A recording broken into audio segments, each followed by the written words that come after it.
Uh, Good morning.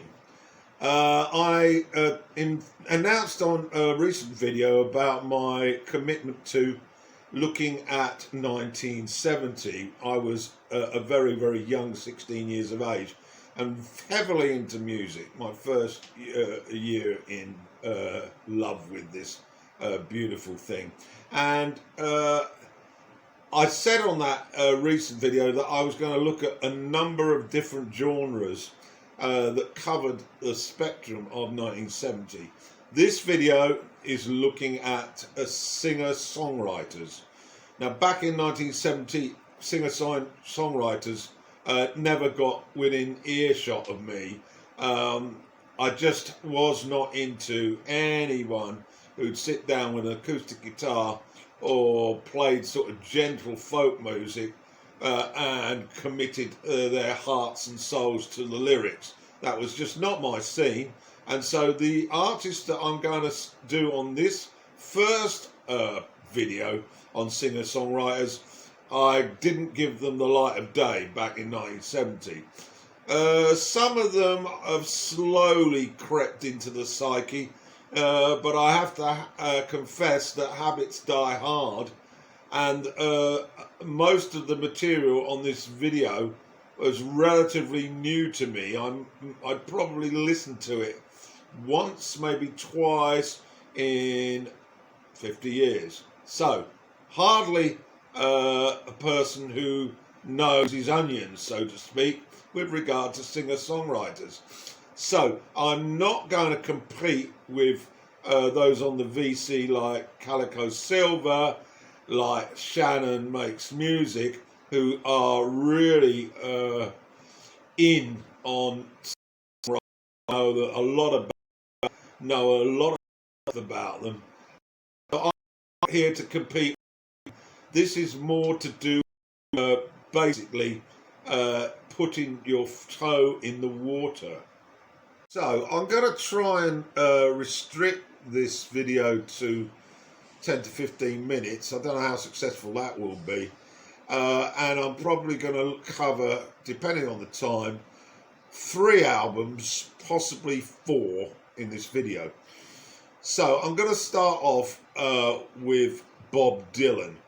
Dylan has really not been at the front of my list over the years, and I excused myself on the basis that I wasn't into lyrics and I just didn't like his voice.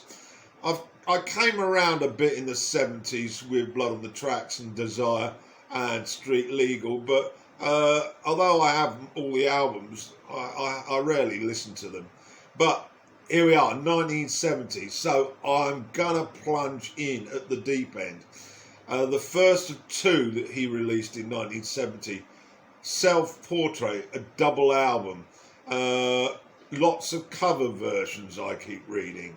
Now, because I can't cover it all, and I have not really the knowledge to cover them all, I'm going to focus briefly on the first 2 sides, and then I'm going to choose one track that stands out for me and do a little bit of a dive into that track. Okay, so the first side, All the Tired Horses, very nice sort of string section to open us up.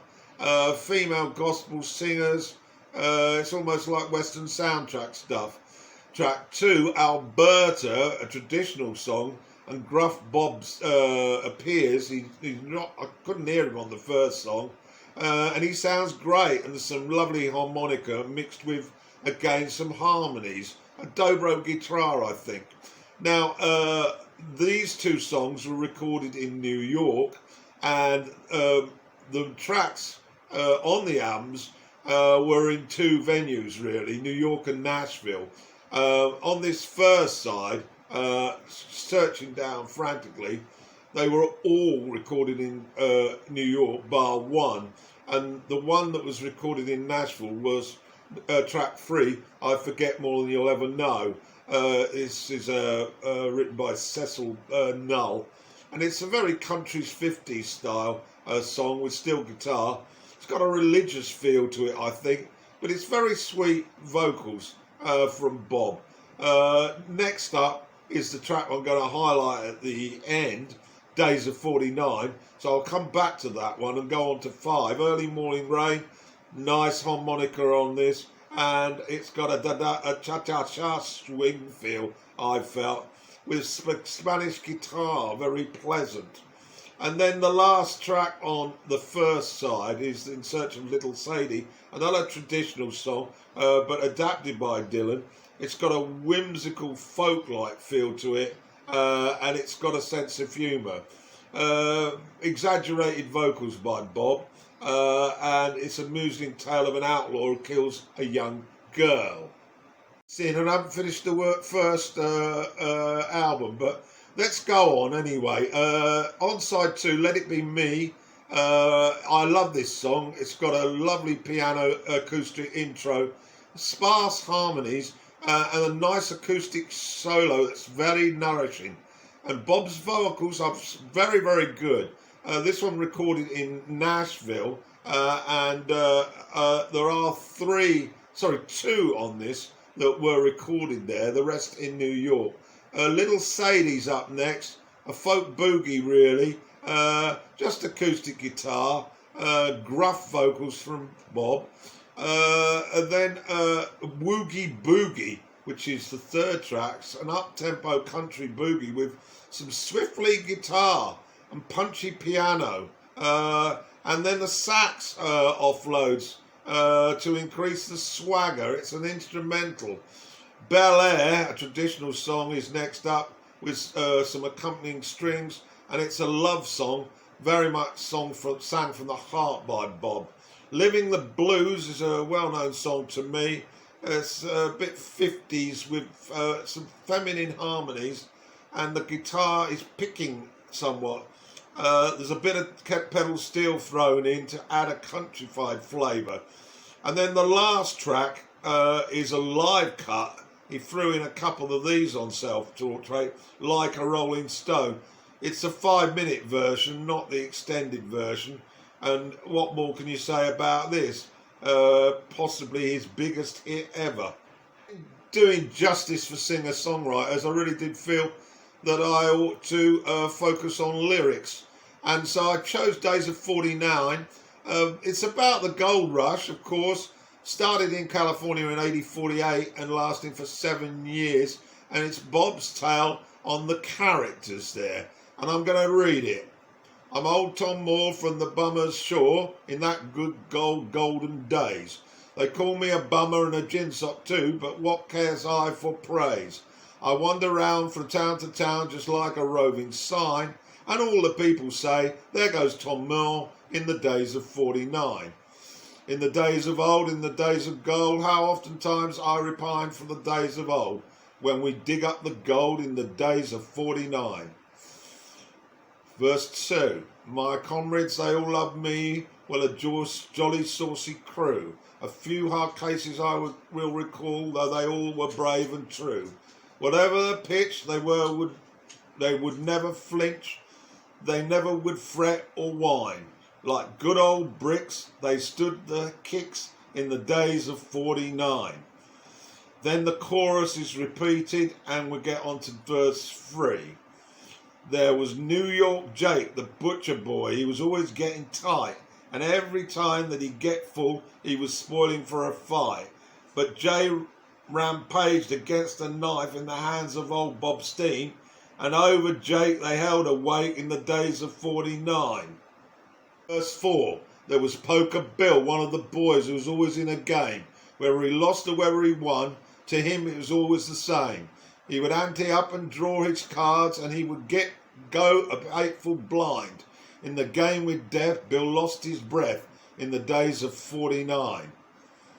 There was Ragshag Bill, from Buffalo. I'll never forget. He would roar all day and he'd roar all night, and I guess he's roaring yet. One day he fell in a prospect hole in a roaring bad design, and in that hole he roared out his soul in the days of 49. Of the comrades, all that I've had, there's none that's left to boast, and I'm left alone in my misery, like some poor wandering ghost. and I pass by from town to town. They call me a rambling sign. There goes Tom Moore, a bum ashore in the days of 49. And there's a closing chorus. Well, what a fantastic rhythmic piece of poetry. I hope you forgive me, Bob, for ignoring you for 50 years. Next up is Loudon Wainwright III and his debut album. I first come across Loudon Wainwright when he was participating in my Saturday afternoon enjoyment on the John Peel show in England back in 1969, 1970. John really loved Loudon and he was a guest on his radio show frequently. However, I usually went and put the kettle on and made some tea when Loudon was dishing out his very humorous stories. I did download most of his discography a few years back, but again, rarely got to listen to his stuff. But here goes with his first album, and it's very poetic and it's very, very funny. From the beautifully depressing Hospital Lady and Central Square song to the uplifting protest song Uptown. He's a songwriter who at an early age in his career showed tremendous talent for the word. And the album opener, School Days, charms you with the promise of youth in which an adolescent Wainwright boasts of all his accomplishments during high school, exaggerated somewhat, considering a line like, "In the spring I had great hunger, I was Keats. I was Blake. My purple pen pains I would bring to frogs who sat entrapped, who could possibly blame him." However, Wainwright is sardonic in addressing people who think they know the answer or the way. Other tracks, for example, encapsulate this. 4 is a magic number. And the one I want to go through with you now is Glad to See You've Got Religion. The music on this, well, it's basic singer-songwriter. I haven't gone into too much depth because this is getting too long again. So I'll go through the track that I've selected to read, Glad to See You've Got Religion. It goes with Glad to See You've Got Religion. A standout, I think.